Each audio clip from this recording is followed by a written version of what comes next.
punta muna natin tong isa. Kung hindi nyo pa nababalitaan, merong potential na modus. Merong potential na naging modus si Sara sa DepEd. Kung si Briones merong issue sa laptop, ganun din si Sara Duterte. Di ko alam kung nabalitaan nyo na to. Pero, eto, puntahan natin. House panel to probe 8 billion pesos DepEd laptop deal. Ayan ang sinasabi natin. Nag-Briones part 2 itong si Sara Duterte. Leonor Briones part 2. Antindi. 8 billion pesos, guys. 8 billion pesos. A House Representatives panel on Monday issued a subpoena for the DepEd's bidding documents during Vice President Sara Duterte's stint as agency head following allegations of irregularities in the procurement of 8 billion pesos worth of laptop computers in which the government could have saved 1.6 billion pesos. Uy, grabe na to mga kutsero. Ang bigat nito. Hindi pa kasama dito yung 125 million na confidential funds, guys, ha. Hiwalay pa to. Yung 125 million na confidential funds, that is under the office of the Vice President. Ito, nasa opisina nung siya ay DepEd Secretary. Dalawang magkahiwalay na ahensya to. Kung kayo po ay nasa US, UK, Canada, Italy, France, Spain, Ireland, and Belgium, may pwede po kayo magpadala ng yung remittances sa Pilipinas. Gamit po ang Sendwave. Ang gagawin nyo lang ay download ang Sendwave app. Gumawa kayo ng account, gawa kayo ng account details at gawa kayo ng account. At pwede na kayo magpadala sa Pilipinas, sa Pilipinas sa pamamagitan ng GCash, mga pawn shops, at iba't ibang mga bangko rin sa Pilipinas. At kung gagamit nyo po ang Sendwave for the first time, lagay nyo lang yung aking promo code dyan na Coach Jarrett para makakuha kayo ng karagdagan $20 free credit. Ayan, kaya gamitin na sa Sendwave for all of your remittance needs. Alright. Panoorin natin. Ito medyo mahaba rin yung video, around 20 minutes. Pero panoorin natin para naiintindihan talaga natin kung ano yung nangyayari. Kasi alam nyo, since ang format natin ay podcast vlog, we have the time. Meron tayong oras para balangkasin yung mga ganitong topic. Game. Last question is from the majority, Vice Chairperson, Representative Jill Bungalon. Thank you, Madam Chair. Good afternoon, Secretary Sani Angara and to the DepEd family. This is just a continuation of the topic of the Oversight Committee meeting held last July 23 of 2024. And I would like to emphasize the process on procurement, Madam Chair. Now, it was established, Madam Chair, that Department of Education is the only agency that has Undersecretary and Assistant Secretary for Procurement, which was created last 2023. Can we confirm that, Madam Chair? Secretary. Yes. Yes, Your Honor. Yes. Yes, Your Honor, Madam Chair. Thank you. And I'll understand if the good Secretary cannot respond to my questions because the content of my questions are situations that occurred or transpired last 2023. Wala pa siya niyan sa DepEd. Can we also confirm that previously the procurement is under or was under the Undersecretary for Administration? Yes, Your Honor, Madam Chair. Thank you. Now, the reason why the creation of the Undersecretary and Assistant Secretary for Procurement was created basically is to fast-track the procurement process. Would that be correct? That would be correct, Your Honor. Now, can we ask the Undersecretary for Procurement if he can share to us, to this committee, if there is indeed an improvement since we created these positions? With your permission, Your Honor, Madam Chair, may we recognize you, Secretary Chan. Yusek Chen, you recognize. Yes, Madam Chair. Yes, there is a marked increase in the number of projects or the number of awards done uh, before the procurement strand was created versus when it's already created. So, Madam Chair, before, can we ask the good undersecretary if sino po yung undersecretary for procurement? Sino nga ba? Before, it was under the admin strand, as mentioned a while ago. So it was under the umbrella of the former USEC for admin. Madam Chair, I'm asking for a name. Who is the sige. undersecretary for procurement Pascua. before? Alain Pascua. Alain Pascua. It was in the- And before that, meron pa po Sorry? bang nag-handle ng USEC for Sorry, I'm procurement? sorry. I stand corrected. Sino yun? Wala pong USEC for procurement because the procurement is under the admin strand. Since we are talking about procurement process, gusto ko na lang po tanungin, ang USEC ba for procurement and Assistant Secretary for Procurement, umuupo ba ito sa Bids and Award Committee? Sa back. Yes, in the past, DO creating the Bids and Awards Committee, yes, we sit in the Bids and Awards Committee. So gusto ko po malaman, doon po sa Bids and Awards Committee, umupo ba sila dito po sa DepEd Computerization Program? Yes, in the past, yes, yes. I ask that and I would like to raise this concern, Madam Chair, Okay. because in 2022, yung pong DepEd Computerization Program in the form of e-classrooms, ito po yung laptops, TV, and charging battery, ang budget po dito is approximately 8 billion pesos. Yun. Now, meron pong mga sumaling bidders, no? Dito po sa pag-procure ng laptops and etc. And this was bidded out by 16 lots, but only 2 lots passed with 1 bidder. Now my question is, can I ask for the list of the bidders who joined and participated in this bidding? Yes, Madam Chair, we could provide you with a list of the people who joined in that bidding.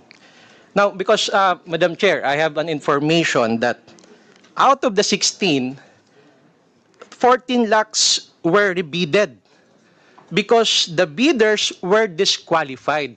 Ngayon, ang tanong po, Madam Chair, pwede po ba malaman ang mga rason kung bakit na-disqualifika ito pong mga bidders na ito? Okay. Yes, Madam Chair. At the time of that bidding, I was not part of the BAC at the time, but I was part of I am the USEC for procurement, so I do monitoring of the procurement. There are various reasons kung bakit nag-fail yung mga ibang lots na yon. Mostly, like all other bidding, yung mga failure to comply with certain submissions of documents, like kulang ng ganitong certification o kulang ng ganong Okay. mga documents. Kasi Documentary minsan, lang ang bidders issue. usually, omit mistakes in their submission of do sa bid envelope. So, yun po yung mga reasons usually, not only for this one but for all other biddings, usually yun po yung dahilan. So very minor lang yung mga dahilan, no? Para i-disqualify yung bid. Sobrang minor. Sa totoo lang. Sobrang minor ng dahilan. Although, alam nyo, mga kotsero, mahirap talaga kumpletuhin yung mga dokumento na yan. Mahirap talaga yan. Na naka-experience na ako niyan before. Na kung paano mag-file ng paano pala mag-join sa bid. Number 1, papa-credit ka pa. Tapos yung bid requirements kailangan ma-meet mo agad, etc., etc. Pero kasi lalo na kung ikaw yung napupusuan nila, kung ikaw yung napupusuang bidder, minsan they allow some leeway. Minsan they allow some leeway. Minsan lang. Very, very, very, very few. Lalo na kung yung mga errors ay very minimal, very minor. Very minor lang. Halimbawa, nagkamali lang ng isang page. Alam na may pa-revise pa sa'yo yung buong lahat ng bid documents mo para lang sa isang page. Usually, pinapato-follow na lang. Especially kung minor. Pero kung mga major documents, halimbawa, certification ng ganito, certification ng ganyan, mga malalaking bagay yon, kailangan nandun talaga yon upon submission. Pero kung mga error lang, mga clerical error, etc., etc., usually, pinapakorek naman yun nang hindi ka na dinidisqualify.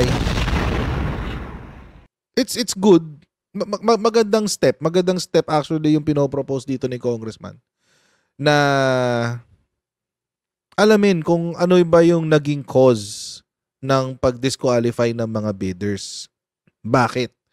Mamaya sasabihin kung bakit. Kasi you have to understand, napaka-importante ng reason kung bakit. You mentioned that you were part of the bidding through monitoring. Correct? Yes. If So- I'm not mistaken, I can't remember kasi I remember I wasn't yet part of the BAC at that Okay, pwede mo ba sabihin sa committee ito, ano yung variance ng bidding nila during that time? Yung mga bidders. Yung variance ng amount. time. Hindi ko po maano, but I could check the documents and submit po. Madam Chair, I would like to request the DepEd family to produce and submit to this honorable committee the requested documents. But approximately, do you have in mind what is the approximate amount of the variance? Variance? Okay. I cannot recall, Iba-iba ng presyo. Your Honor, about the variance. It's just that they submitted the bids. And then, Okay. I asked that question, Madam Chair, because I have an information. During that bidding, ang variance po is 24%. Okay, malaki. If this is translated into cash, this will amount to 1.6 billion pesos. Yun. Napakalaki pong halaga. Now, ang sunod ko pong tanong, since nagkaroon po ng failure to bid, ano po ang sunod na nangyari? Nagkaroon po ba ng rebidding? Siyempre, maparibid ka. yes, Your Honor. Okay. Matik I have yun. information, Madam Chair, na yung pong mga na-disqualify ng mga bidders na nabanggit mo na base doon sa mga sinubmit nila, incomplete documents, so nagkaroon po ng rebidding. Ngayon, ang impormasyon na nakarating po sa akin, ito pong mga disqualified bidders ay sumali po ulit sa bidding. Okay. And worst, Madam Chair, they all qualified in the bidding, but the variance during the rebidding is only 1%, Madam Uy! Chair. Now, Matindi ka. Matindi ka, boy. Ang tindi nun, guys. So, nung first time, bidding 1, 14 ang disqualified. Tapos, dalawa lang ang nag-qualify, tapos parang wala pa silang kinuha doon sa dalawang yun. So, 14, so total of 16, 14 ang na-disqualify. Tapos, ang variance ng presyo, ibig sabihin mga kutsari, yung pagkakaiba-iba ng presyo nila ay nasa around 24%. So, ibig sabihin, may choice ka. Pwede kang mamili ng pinakamura. Kasi may variance ka eh. May pagkakaiba-iba ng presyo eh. O, sabihin natin, si supplier 1, ang sa kanya, 1,000 per laptop. Si supplier 2, 200 pesos per laptop. O, yun ang pinakamura. Oo, ganun. So meron kang variance, may pagkakaiba doon sa top bidder at doon sa most expensive tapos doon sa lowest bidder. Ngayon mga kotsero, nagkaroon ng failure of bidding. Walang kinuha eh. Nagkaroon ng failure of bidding. Pagkakuha ng failure of breeding. Kibuloy pala yun, breeding. Joke lang. Anyway, nagkaroon ng failure of bidding. Nag-rebid. Same bidders. Nag-rebid silang lahat. Tapos, halos wala nang pagkakaiba sa presyo. Iisa na lang ang presyo. Sinabi ni Congressman Bongalon, magkano?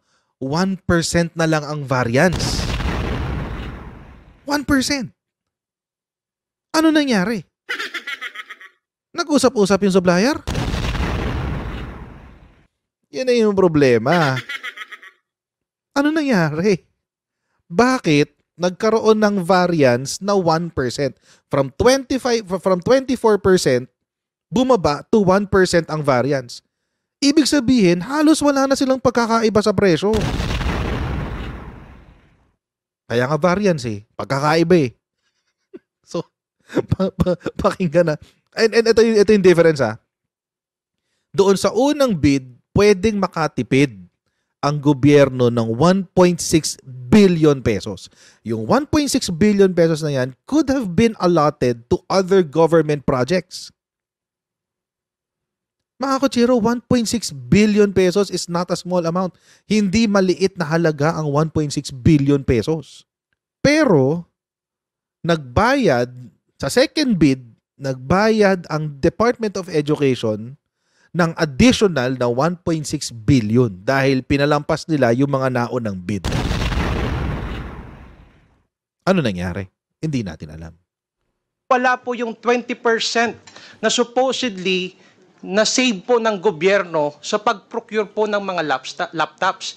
Can we know bakit po yun nangyari?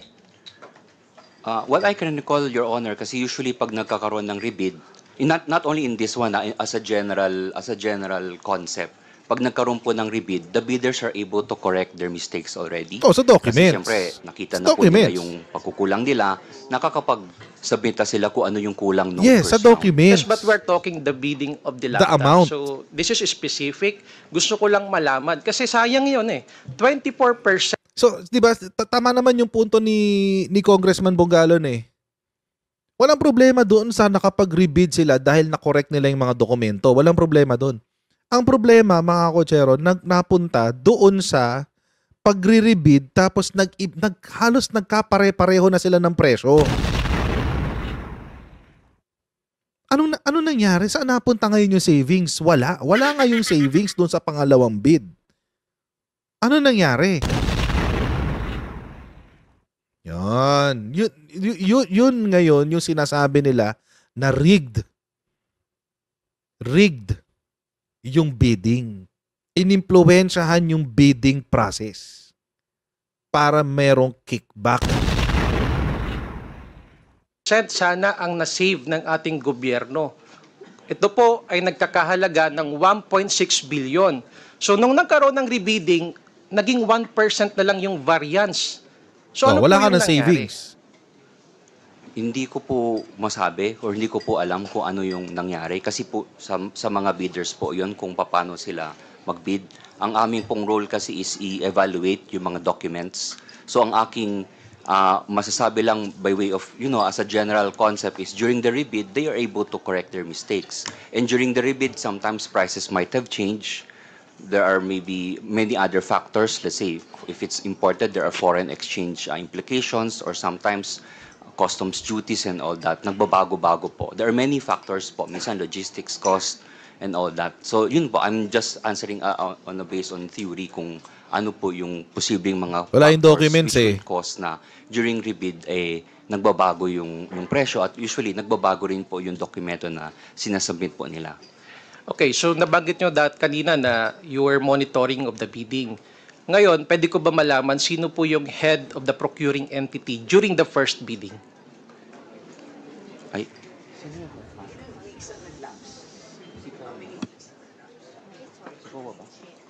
Yes, si Yusek Powa po yung hope po at that time. Sino po? Si Yusek, former Yusek Michael Powa. No, prior to Yusek Powa, sino po yung originally assigned na head of the procuring entity during the first bidding? First bidding po ito, Yes po. First bidding.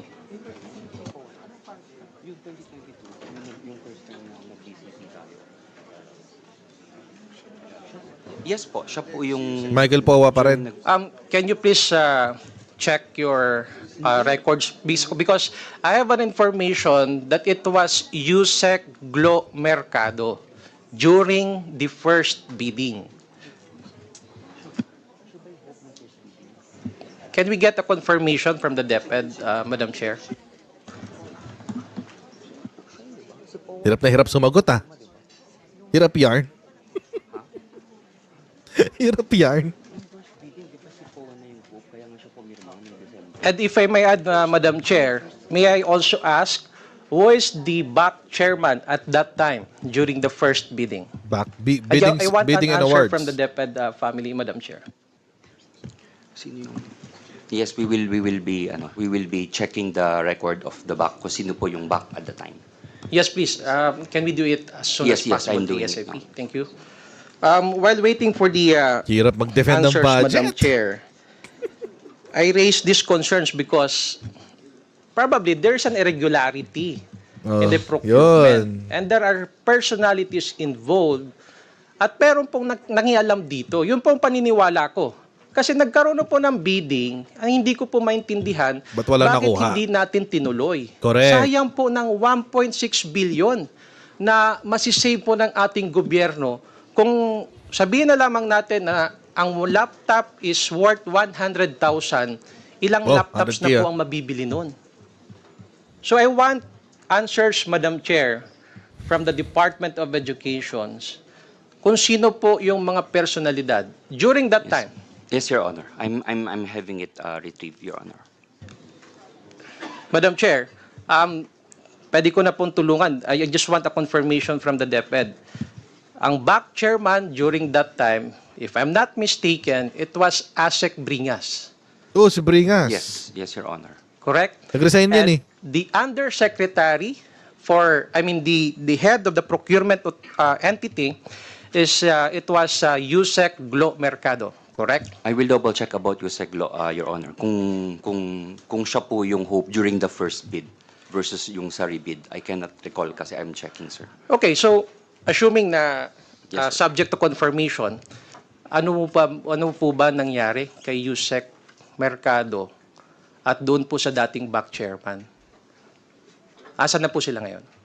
They're currently not connected with the department. Yes, nag-resign sila. So nabanggit nyo po that they are not currently connected. Ang tanong ko po, sino ang pumalit doon po sa back chairman? Kay Asek Bringas.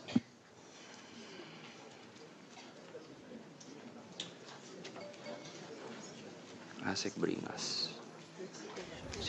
Sorry, I'm checking, Your Honor.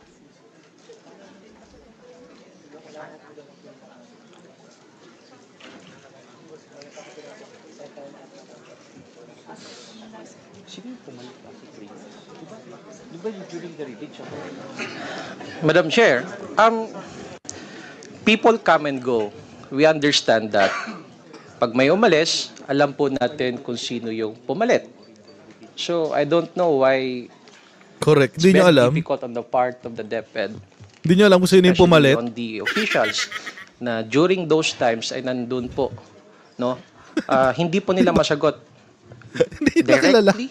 And simple lang naman po yung tanong. Your Honor, during the first bid, it is Asik Bringas who was the chair. And during the rebid na minention po ninyo, it's also Asik Bringas who is the chair. Okay, so settled na po tayo doon, Opo, ano? opo.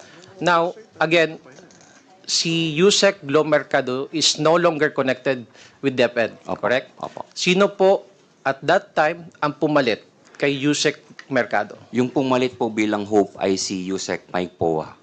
Yun. Yusek Michael Poa. Poa. Michael Poa. Is he connected to the Department of Education? Yes. No more na. I don't know. I mean, at that time, as Yes, he is the Yusek. He is because he was Yusek at that time. Yes, no? yes, Your Honor. Pero wala ho bang mga qualified employees or officials na pwedeng pumalit bilang head of the procuring entity? Because if I do understand that Yusek Michael Poa is also serving as the chief of staff of Vice President Sara Duterte. Yun. Yes, Your Honor. Would that be correct? Yes, it is. No, my correct, question is, wala na ho bang mga qualified officials na pwedeng pumalit as Serving at the pleasure of ano yan eh. Of the appointing authority replacement eh. of Yusek Mercado? Because it appears that Yusek Michael Poa is handpicked by the Vice President. Yes po. At that time po, siya po yung pinili bilang hope, head of the procuring entity. Siya po yung in-appoint bilang head of the procuring entity. Normally naman po, ganun po yung sistema. Usually, the secretary will appoint someone bilang hope. So, yun po siya po yung ina-appoint at that time. Well, Just for context no mga kochero. Yung kasing yung mga ina-appoint kasi ng secretary. Ano din yan eh. Parang appointment ng presidente yan eh. At the pleasure of the secretary. Oo. So, kasi hodang qualified siya o hindi, kasi hodang mahusay siya o hindi, basta at the pleasure of the secretary. Para sa presidente rin, di ba? Pag nag-a-appoint siya ng CABSEC, it's always at the pleasure of the appointing authority. Ang nakakaano lang kasi dito mga kochero, may overlapping roles kasi. May overlapping role. Si Sara has an overlapping role. Siya ay DepEd Secretary at the same time, she is the Vice President. Oo. So, tapos, ideally, mga kochero, you will appoint people who are experts on those different topics or on those different sectors or agencies na lang. Doon sa dalawang magkaibang ahensya na yun. So, dapat ideally, hindi ko sinasabing ito yung nangyayari sa on the ground, pero ideally, mag-a-appoint ka sa DepEd ng taong alam yung needs ng DepEd. Di ba? Ganun yun. Tapos mag-a-appoint ka ng tao na sa Office of the Vice President na alam kung ano yung gagawin sa Office of the Vice President. So mainly, mainly PR lang naman yan eh. Sa Office of the Vice President, mainly PR lang yan. Ang nakakagulat kasi dito, mga kotsero, yung kanang kamay niya, nag-overlap din si Attorney Michael Powa. Overlap din siya. Yung role niya, overlap din as USEC sa DepEd and USEC and spokes ng OVP. Overlap din siya. Meaning, lahat ng transaksyon going up to Sara Duterte naka-filter kay Michael Powa. Bottleneck eh. Di bottleneck ka ngayon. From DepEd, from OVP, lahat yan aangat kay Sara. Pero, si Michael Powa ang mamumuno ng lahat ng yun. Bakit kaya? Hindi natin alam. Granted, dahil in-appoint siya, ibig sabihin may tiwala sa kanya si Sara Duterte. Pero ano yung mga pinagawa sa kanya ni Sara Duterte? Hindi natin alam. Pero for sure, one of them is pamunuan ang Bidding and Awards Committee at pamunuan ang procurement. Pamunuan ang procurement o yung pagbili ng mga laptops. Ito may magandang sinabi si Maureen. Sabi ni Maureen Rose Mejia Villar, bale si Michael Powa ang equivalent ni Bongo kay Digong. Parang ganun. Saktong-sakto. Huli mo, ma'am. Huling-huli mo, ma'am. So, ganun na nga ang nagaganap dito. So, kung meron mang si Michael Powa, hindi naman yan gagalaw ng walang basbas ni Sara. Hindi yan gagalaw na walang basbas si Sara. Di nawala siya sa favor at sa trust ni Sara Duterte, di ba? So, essentially, doon yan dediretso kay Sara Duterte. Tutuloy natin to. Well, ang hindi ko lang po maintindihan, Madam Chair, bakit kailangan pa kumuha ng tao from the Office of the Vice President? Right. That will replace. I'm sorry. Yusek Powa is in with the DepEd. Hindi po siya galing sa OVP. No. Sa DepEd po With talaga DepEd. siya. Oh, Opo. okay. I'm sorry. Yung po. So, that Hindi, well, of course, that he's speaking for DepEd, sasabihin niya yon. Pero in reality, mga kocher, sa totoong buhay, si Michael Powa ay USEC sa OVP at the same time, USEC din siya sa DepEd. Si TPL3 pala yung minention ko kanina. si Maureen. Hello, shoutout sa'yo, TPL3. Hindi ko na-recognize yung pangalan. Sanay ako sa TPL3. My goodness. Sorry. Anyway, tuloy tayo. So, ayun na nga, mga kawajero. Which, alam nyo, mga kawajero, doon pa lang may conflict ka na eh. Sino nagpapasahod sa kanya? OVP or DepEd? Kasi kung shared resource lang siya, wala siya dapat sahod sa DepEd, di ba? Wala siya dapat sahod sa DepEd. Sa pantanong yan, sumasahod ba siya sa DepEd? Pangatlong question, saan ang main assignment niya? Sa DepEd o sa OVP? Di ba? Ang dami na agad na questions doon. Doon pa lang kay Michael Powa, ang dami ng tanong eh. Di ba? Doon pa lang eh.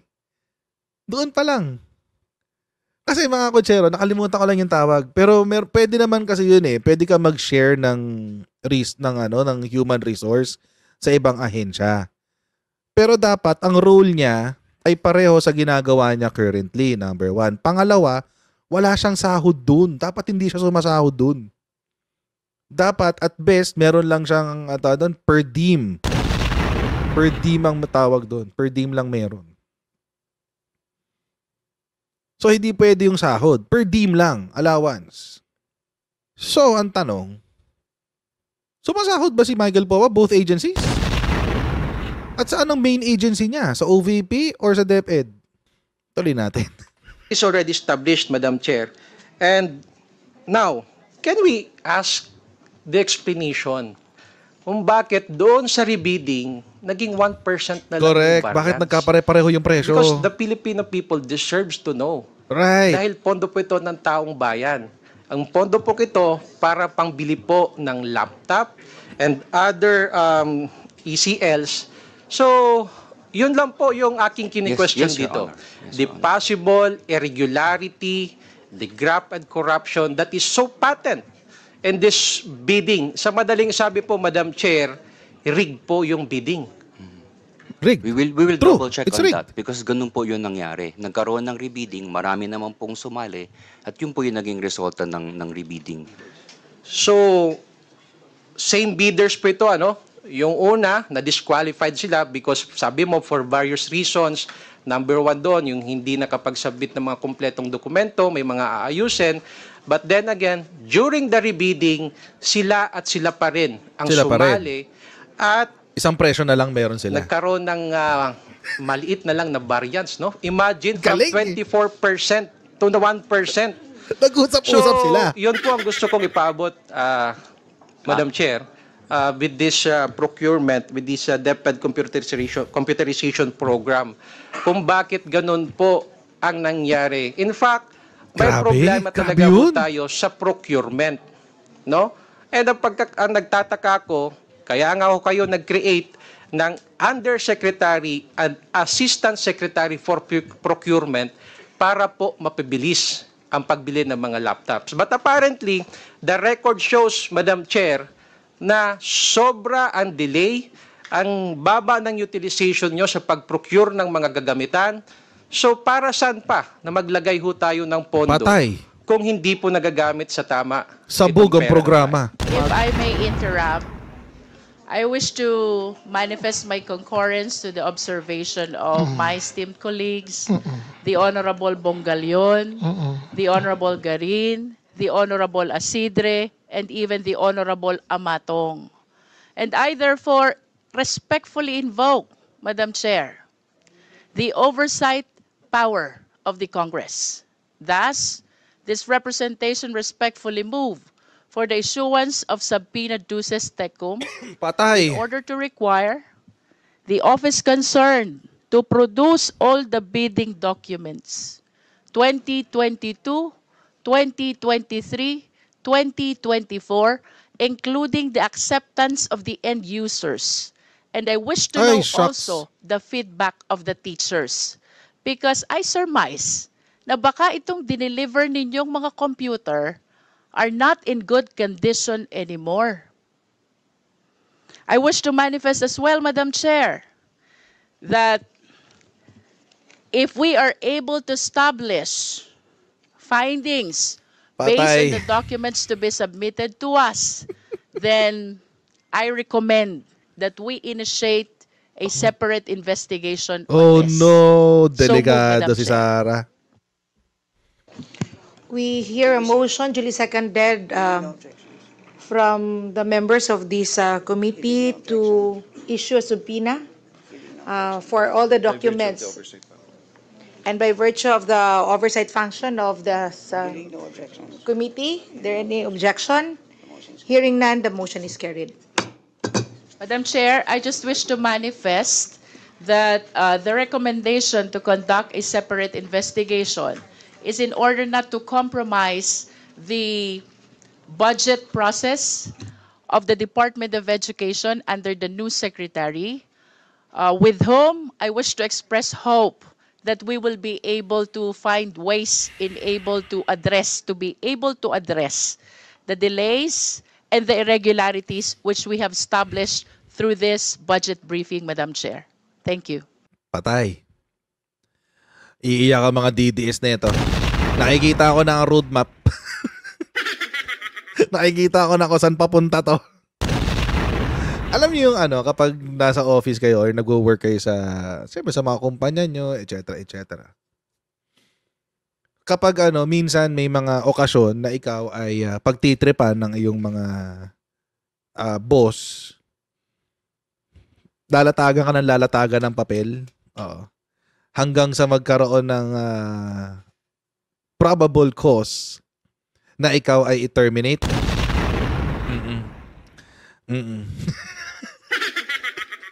Naaamoy ko ng impeachment. mukhang naglalatag na sila ng papel, guys. Oo, mukhang naglalatag na sila ng papel. Ayun, sabi ni Your Daily Seed, managing out. Correct. Yun, managing out.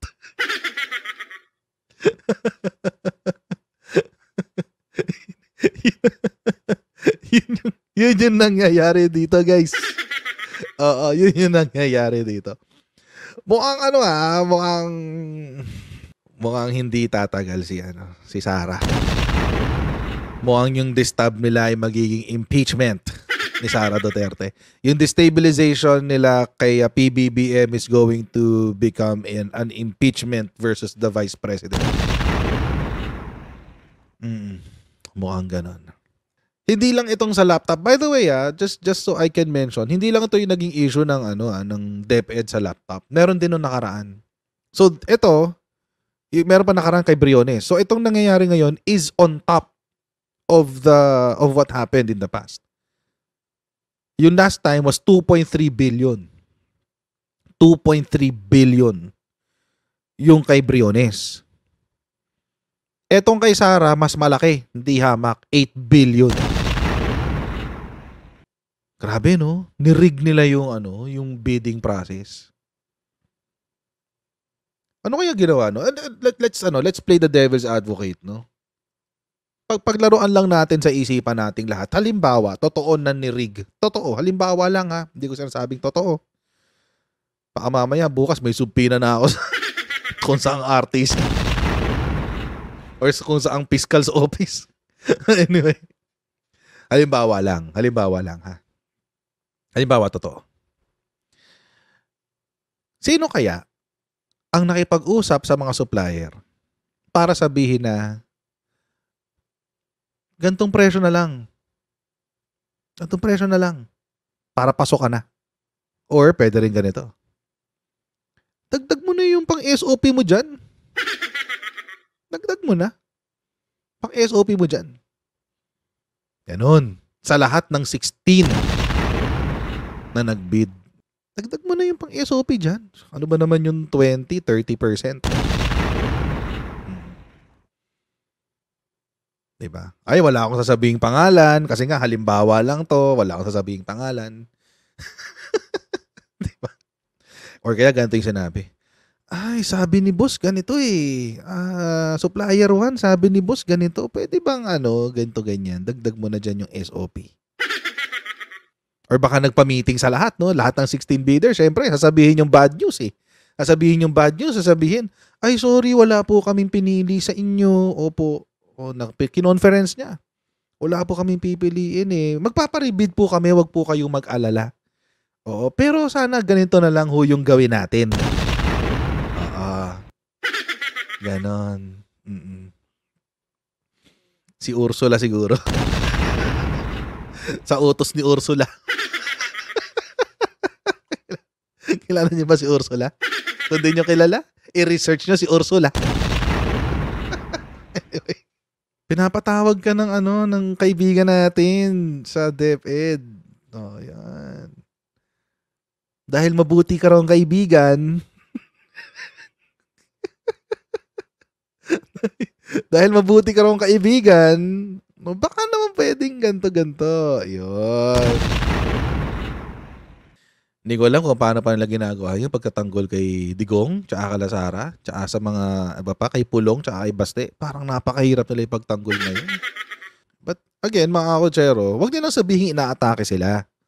Oo, kasi mga kakutsero, it's only an attack if there is no basis for the allegation. Ulitin ko, atake lang yan kung walang basehan yung aligasyon. Di ba? Kaso may basehan ka eh. May basis yung allegation eh. So, I don't think it is an attack. Oo. Maraming po salamat sa inyong patuloy na pagsuporta sa ating channel. Huwag niyo po kalimutan mag-like, mag-share, at mag-subscribe sa Ako Si Jared YouTube channel. Paki-follow tayo sa ating Facebook page para lagi updated sa mga ganap dito sa aking channel. And I'll see all of you in the next Coach Jared Live. God bless. See you next time, guys. Bye!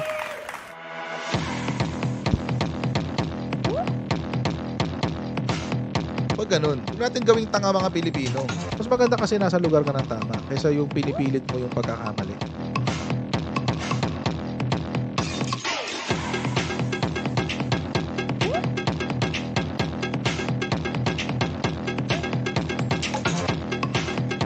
Are they willing to go that far? Hindi makakalimutan ng Pilipino yan hanggat di nasasagot niya. Sino ngayon nagsasabi ng totoo?